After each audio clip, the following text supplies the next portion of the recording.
All shit again. Diesmal ein HDMI-Adapter-Konverter für die alten Spielkonsolen, Retro-Konsolen, und zwar für die Super Nintendo, Nintendo 64 oder für die GameCube. Wobei ich hier an der Stelle sagen muss, ich würde es euch raten, das Ganze nur für die Super Nintendo zu verwenden.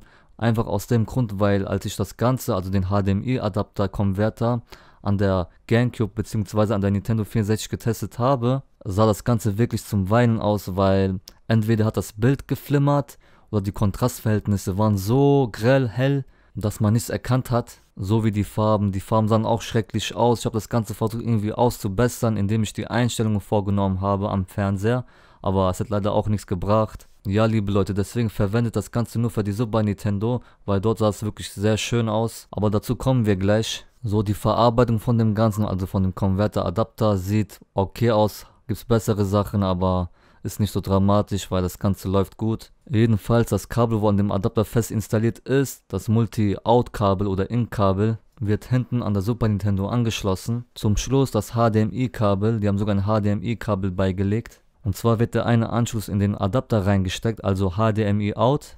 Und das andere Ende schließt ihr entweder am Fernseher an oder am Monitor. Das wäre es auch schon, also Plug and Play. Deswegen kommen wir jetzt zum Bild.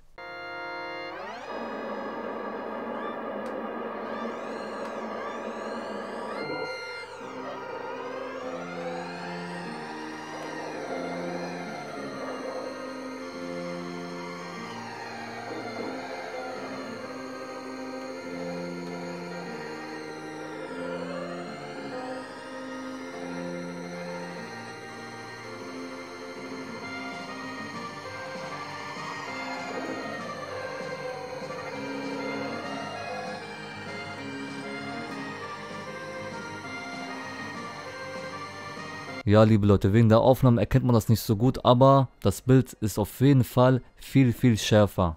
Also man erkennt den Unterschied und die Farben sind auch viel kräftiger. Viel besser als beim normalen Anschluss, also Multi-Out-Anschluss. Und irgendwelche Übertragungsverluste sehe ich auch nicht. Es läuft alles sehr flüssig. Vom Bild flackern oder flimmern ist auch nicht zu sehen. Und der Sound habe ich auch vergessen, der Sound klingt viel besser als bei normalem Anschluss. Genau, die Höhen und Tiefen sind viel besser. Und weitere Störungen und Fehler sind nicht zu sehen. Wobei, jetzt fällt es mir gerade ein, und zwar eine Störung gab es bei mir, aber die ist nicht so dramatisch. Und zwar, als ich die Konsole eingeschaltet hatte, war mein Bild versetzt. Also man hat nur, beziehungsweise ein Viertel vom Bild hat man nicht gesehen. Aber das Problem konnte man ganz schnell lösen, indem ich einfach die Konsole nochmal neu gestartet habe. Und das war's. Was kann man noch sagen? Genau, und zwar, das ganze Bildschirm ist nicht bedeckt, also man sieht die schwarze Ränder noch drumherum. Und der Ausgabemodus vom Bild wird auf 720p angezeigt, das heißt HD.